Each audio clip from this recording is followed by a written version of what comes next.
안녕하십니까? 반갑습니다. 구독 신청, 좋아요, 댓글, 알람 설정 부탁드립니다. 그리고 주변에 문학을 좋아하시는 분들 계시면 저희 채널 추천도 부탁드립니다. 이태준 작가의 단편소설 오목녀 낭독해 드릴게요. 작가에 대해서 먼저 소개해 드립니다. 이태준 작가는 1904년 강원도 철원에서 태어났습니다. 1925년 단편소설 오목녀를 발표하면서 작품 활동을 시작했습니다. 바로 이 소설을 오늘 소개해 드리는 건데요. 이 작가는 1929년에 개벽사 기자로 일을 했고요. 이화여전 강사, 조선중앙일보 학예부장 등을 역임했습니다.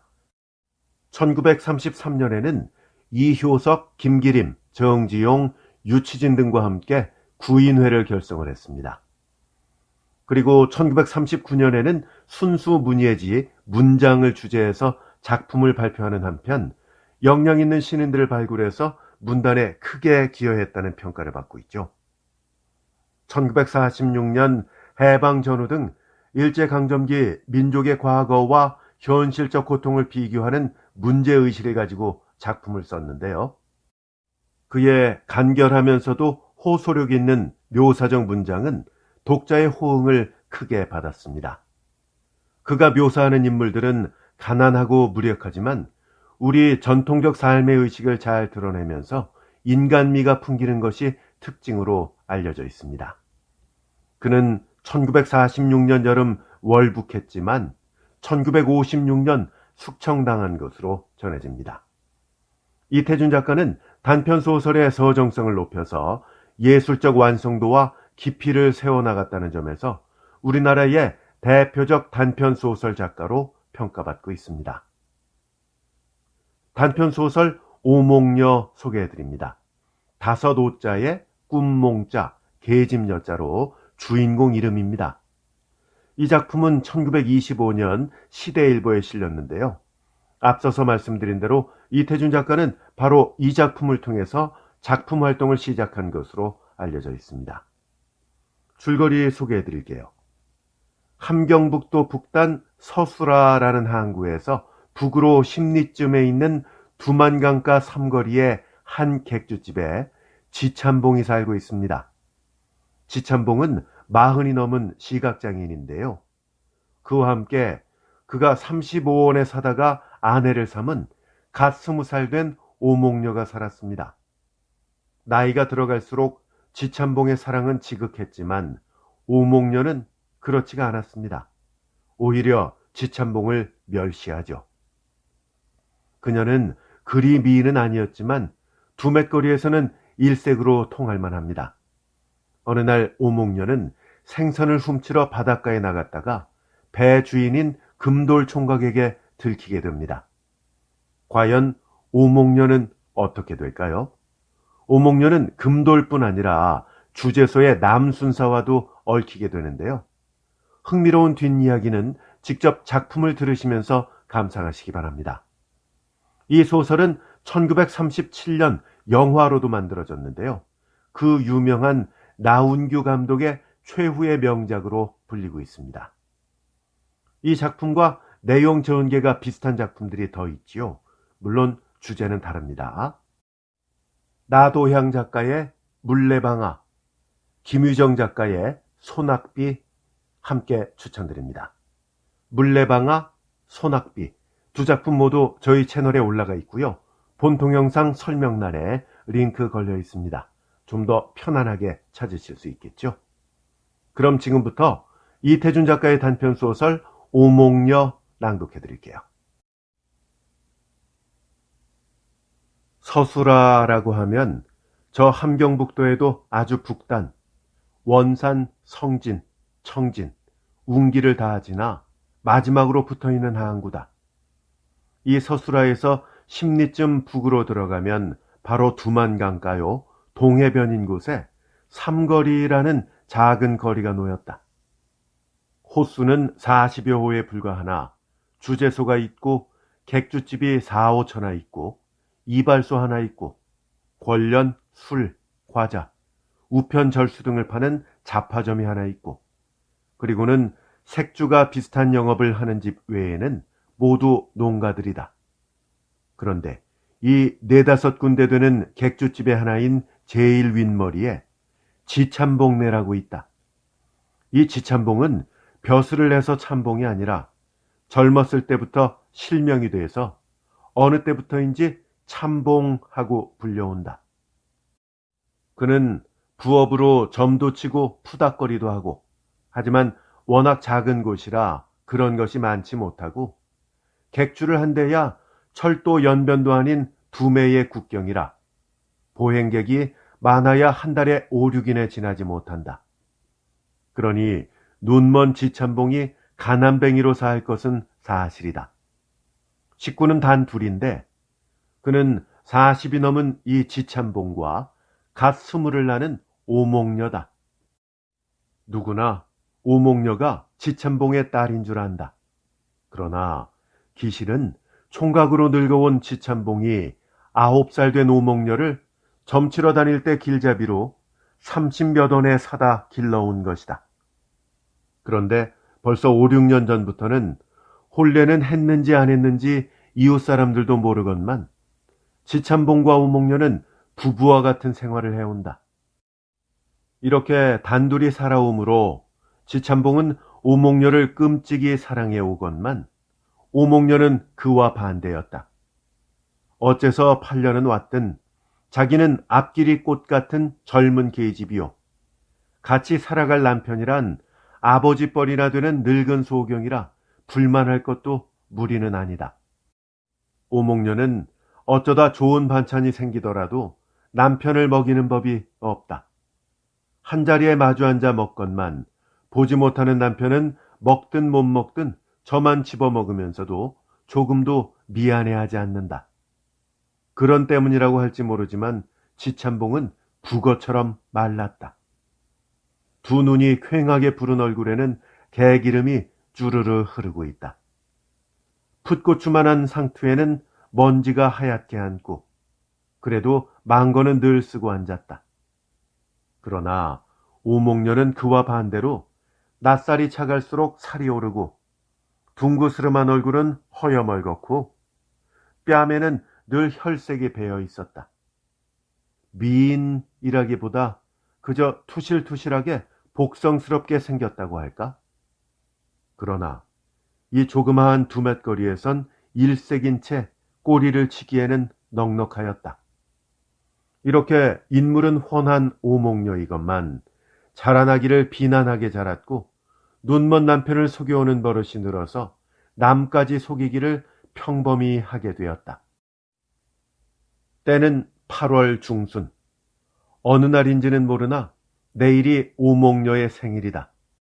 그래서 오목녀는 잎살 되나 사고 미역 오리나 뜯어오고 이제는 어두웠으므로 생선 장만을 하러 나오는 길이다.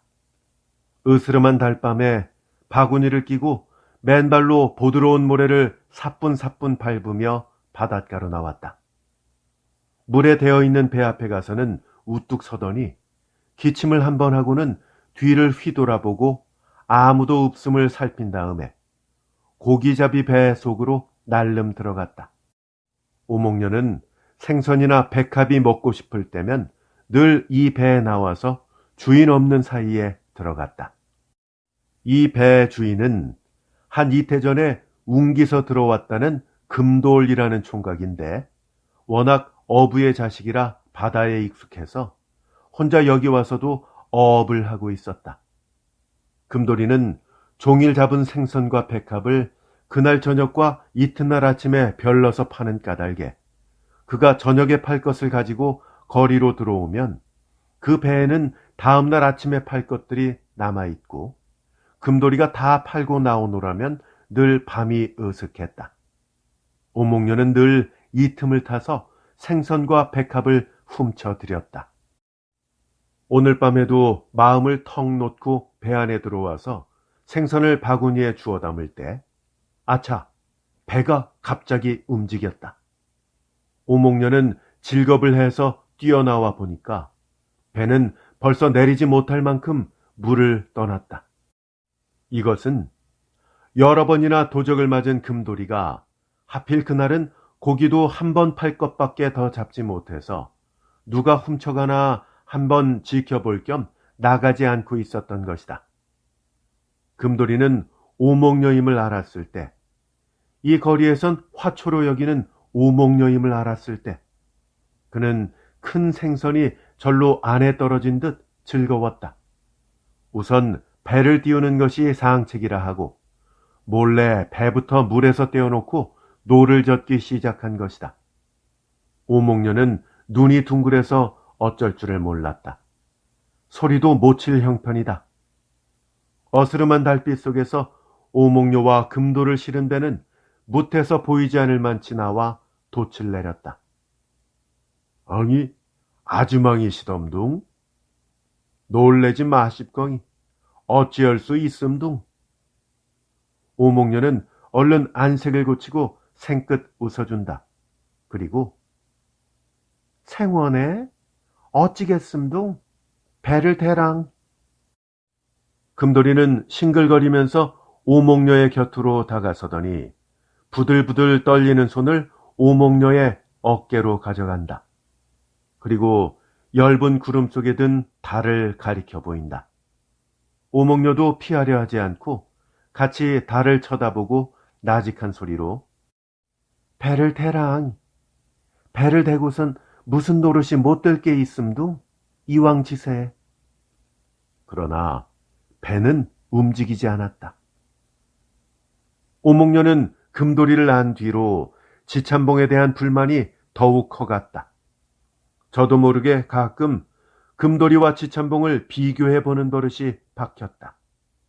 비교해 보고 날 때마다 금돌이 생각이 났다.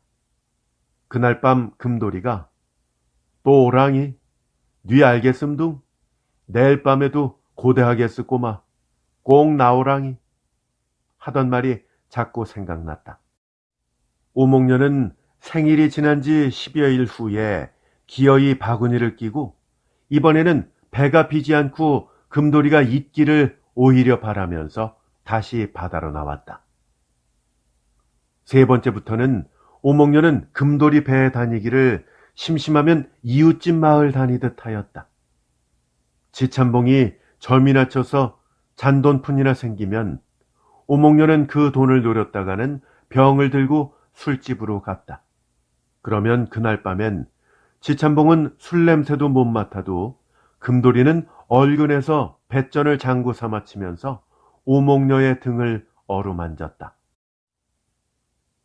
이곳은 국경이라서 무장단과 아편, 호주, 즉 중국술, 담배 등의 밀수입자들 때문에 경관의 객주집 단속이 엄한 곳이므로 객이 들면 그 밤으로 주재소에 객보, 즉 숙박부를 써야 한다. 만약 한 번이라도 잊어? 영업정지는 물론 주인은 구금이나 벌금을 당한다. 지참봉내도 객이 들면 그날 저녁으로 객보책을 내서 객에게 쓰게 해가지고 오목녀가 늘 주재소로 가지고 간다.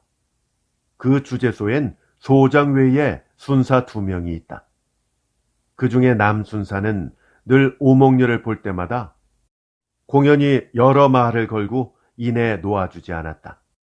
9월에 들어서 어느 날 저녁이다. 어떤 보행객 하나가 지참봉네 집에 들어서 자고 갈 양으로 저녁을 시켜 먹고 누웠다가 서수라에 들어오는 뱃고동 소리를 듣고 그 배를 타러 그 밤으로 서수라로 가버린 일이 있다. 그래서 객보를 할 새가 없었다.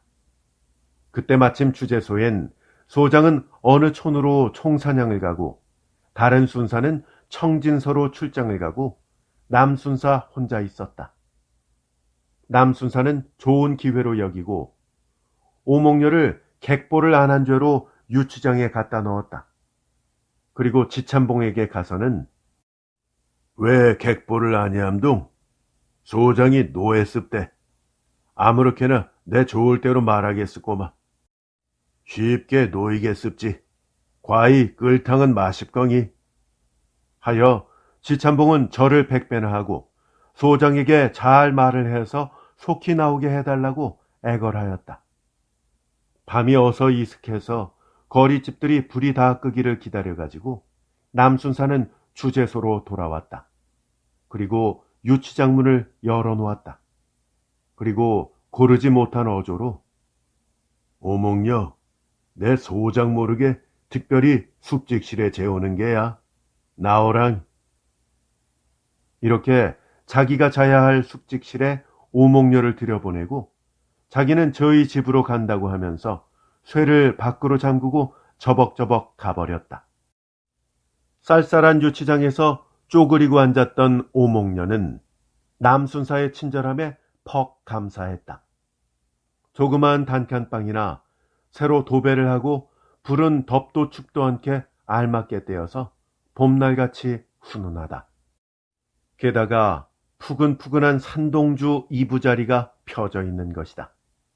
오목녀는 아무렇게나 이불 위에 쓰러져 보았다. 잠이 도리어 달아날 만치 편안하였다.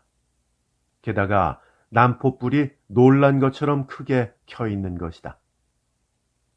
남순살에 어째 나를 여기다? 오목녀는 마음이 싱숭생숭해졌다. 무슨 소리가 나면 남순사가 오나 해서 벌떡 일어나 보기도 하나 남순사는 나타나지 않았다. 오늘 밤엔 금도리를 고대할 게구마. 오목녀는 뒤숭숭한 대로 얼마 만에 잠이 들고 말았다. 잠든 지 그리 오래지 않아서다. 오목녀는 무엇인가 입술에 섬뜩함을 느꼈다. 불은 꺼진 채로 완연히 찬 기운이 끼치는 밖에서 들어온 사람이었다. 내랑이, 쉬. 남순사의 목소리가 틀리지 않았다. 그 후 남순사는 을에 만나야 할 것으로 생각했지만 주재소 숙직실은 을의 조용한 처소는 아니었다. 하룻밤은 술이 얼근한 김에 남순사는 용기를 얻어서 지참봉네 집으로 들어섰다. 바깥방을 엿들으니 여러 사람의 소리가 난다. 매가 동으로 갔느니 서로 갔느니 하고 지참봉은 매를 날려버린 사냥꾼들과 점을 치고 있었다. 남순사는 숨을 죽이며 정지, 즉 부엌을 지나 정지 웃방으로 갔다. 오목녀는 마침 집에 있었다. 점이 끝나 사냥꾼들은 가고 지참봉은 복전을 받아 주머니에 넣으며 뜨뜻한 정지로 자러 내려왔다. 더듬더듬 목침을 찾다가 지참봉의 손은 웬 구두 한 짝을 붙들었다. 처음엔 그것이 무엇인지 몰라서 한참이나 어루만져 보았다. 바닥에 척척한 흙이 묻은 것으로 신발이 틀리지 않은 것, 구두라는 것이 틀리지 않은 것, 이 거리에서 이런 신발이면 순사가 틀리지 않을 것을 믿었다. 순사. 지참봉은 구두를 떨굴 뻔하게 놀랐다. 그리고는 다음 순간엔 구두가 으스러지게 꽉 붙잡았다. 동자 없는 눈이 몇 번이나 휘번뜩거렸다. 입가엔 쓴웃음이 흘렀다. 오목녀가 요즘 밤이면 자기 옆에 있기를 꺼리는 것, 골방에도 가보면 베개뿐 오목녀는 자리에 없다가 밝으면 어디서 목소리부터 나타나는 것. 진작부터 의심은 했지만 이렇게 그 증거를 손에 움켜본 적은 없다. 지참봉은 가만가만 정지 위칸으로 가 귀를 솟구었다. 지참봉은 두 팔을 부들부들 떨었다. 곧 더듬으면 식칼이 잡힐 것 같았지만 눈 없는 자기가 잘못하다가는 어느 놈인지도 모르고 퉁기기만 할 것 같다. 지참봉은 다시 그 골방 문 밑을 물러나 구두 한 짝만 움켜쥐었다. 두 짝 다 찾아볼까 하는데 문 열리는 소리가 난다. 방 안에서 나오던 사람들은 정지에 지참봉이 앉았는 바람에 주춤 물러서는 눈치다. 성큼성큼 앞을 지나 달아나려는 눈치에 지참봉은 소리를 질렀다. 거 뉘기요. 구두가 있어야 뛰집이. 남은 그제야 구두 한 짝을 찾아봐야 소용없을 것을 알았다. 맨발로라도 뛰지 못할 바는 아니지만 지참봉 손에 잡힌 구두 한 짝은 너무도 뚜렷한 증거물이 된다. 남순사는 할 수 없이 지참봉의 입부터 막고 돈장이나 집어주지 않을 수 없게 되었다. 그 뒤에도 오목녀가 없기만 하면 지참봉은 을에 남에게 간 줄 알게 되었다. 그런데 금돌의 마음도 점점 달게 되었다. 오목녀가 자기 배에 나오는 도수가 점점 줄어가는 때문이다. 적어도 사흘에 한 번씩은 나오던 오목녀가 닷새 여새를 항용 건너는 것이다. 금돌은 오목녀에게 의심을 품기 시작하던 바 하루아침은 해뜰머리인데 소장네 집으로 생선을 팔러 가다가 오목녀가 주재소 숙직실 쪽에서 나타나는 것을 보았다. 못 본 채 하고 숨었었던 금돌은 그제야 오목녀의 다른 소행을 알았다. 금돌은 지참봉 못지않게 주먹을 떨었다. 그리고 금돌은 이날 쌀을 대여섯 말 사고 간장, 된장, 나무, 먹을 물, 장작개비해서 배에 두둑이 실었다. 그리고 오목녀가 나오기를 기다렸다. 기다리던 오목녀는 그 이튿날 밤 그리 깊지 않아 역시 바구니를 끼고 나타났다. 금돌은 오목녀가 배에 오르기가 바쁘게 배를 띄웠다. 배는 밤으로 한 십리 밖에 있는 무인도에 닿았다. 지참봉은 젊은 아내를 아무리 기다리나 들어오지 않는다. 그날 밤이 그냥 새고 밝은 날이 그냥 지나고 이틀 사흘 감감하다. 화가 치밀어 점통도 흔들어 볼 여유가 없다.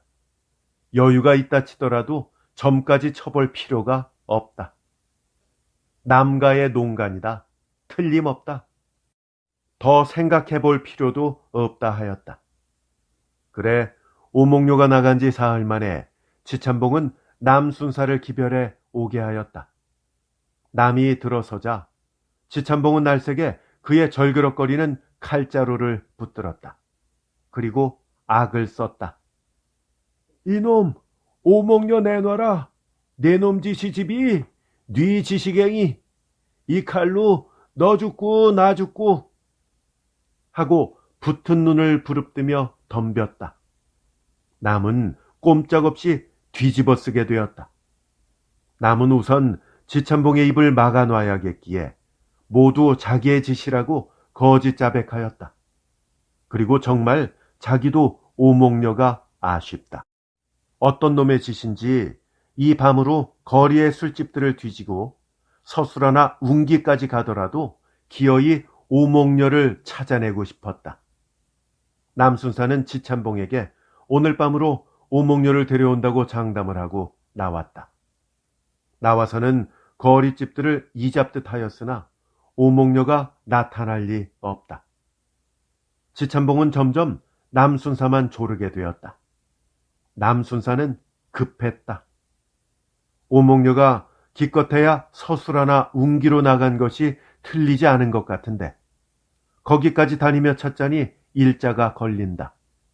그동안을 지참봉이 묵묵히 앉아서 기다려줄 것 같지 않다. 이런 소문이 소장의 귀에 들어만 가면 순사도 떨어지고 낯을 들고 다닐 수도 없다. 오목녀는 생각할수록 아쉽다. 지참봉 이상으로 분하다. 고작해야 서술하나 웅기 어떤 술집에 들어박혔을 것만 같다.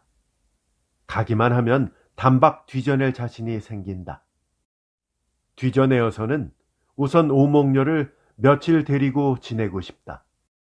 오목녀는 그새 분도 바르고 물색 옷도 입고 떼가락 내는 것도 좀 배웠을 것 같다. 그런 떼벗은 오목녀를 찾아다 다시 지참봉에게 더럽히고 싶지가 않다. 지참봉만 없으면 찾아 놓은 오목녀? 남은 입속에 걸쭉한 침을 삼킨다. 남은 밀수업자들에게 압수한 독한 호주를 한 병. 역시 압수한 것인 아편을 얼마 떼어놓고 밤늦어 지참봉을 찾아간 것이다. 지참봉은 여편낸 달아나고 눈은 멀고 재물은 없고 누구든지 자살한 것으로 알게 되었다. 남은 이젠 오목녀는 찾기만 하면 내 것이다 하고 서술하러 웅기로 싸다녔으나 허탕만 잡고 5, 6일 만에 돌아왔다. 돌아와 보니 오목녀는 어디선지 하루 앞서 멀쩡해 돌아와 있는 것이다. 남은 오목녀를 만나자 잠깐 어쩔 줄을 몰랐다. 그간 자기가 범죄 중에 가장 큰 것을 범하면서까지 애먹은 생각을 하면 또 어떤 놈과 어디로가 그렇게 여러 날씩 파묻혀 있다온 생각을 하면 당장 잡아다 족치고 싶지만 이왕 지나간 것보다는 앞으로의 욕심이 목 밑에서 꿀꺽거린다. 인전 내해다 하는 느긋한 손으로 유들유들한 오목녀의 볼을 꾹 집었다 놓으면서 앙이 어디로 바람이 났습대? 요 아래 방진에 좀. 방진은 무얼하러? 남순사는 슬그머니 오목녀를 위협하였다. 너의 남편이 죽은 것은 너 때문이니까 너는 살인자나 마찬가지다. 네가 잡혀가지 않을 길은 하나밖에 없다. 그 길은 내 첩이 되는 것이다. 하고 달래기도 하였다. 그러나 오목녀는 남순사의 첩 노릇보다는 금돌의 아내 노릇이 이름부터도 나은 것이요 정에 들어서도 그랬다. 오목녀는 우선 남의 쌀말부터 이부자리부터 끌어들이는 대로 받아들였다. 그리고는 금도리와 내통을 해서 동산이란 것은 노숟갈 한 가락까지라도 모조리 배로 빼냈다. 그리고 남순사가 오마던 자정이 가까울 임시에 오목녀까지 배로 뛰어나왔다. 이들의 배는 이 밤으로 돛을 높이 달고 별빛 푸른 북쪽 하늘을 향해 달아났다. 이태준 작가의 단편소설 오목녀였습니다. 재밌게 잘 감상하셨는지요?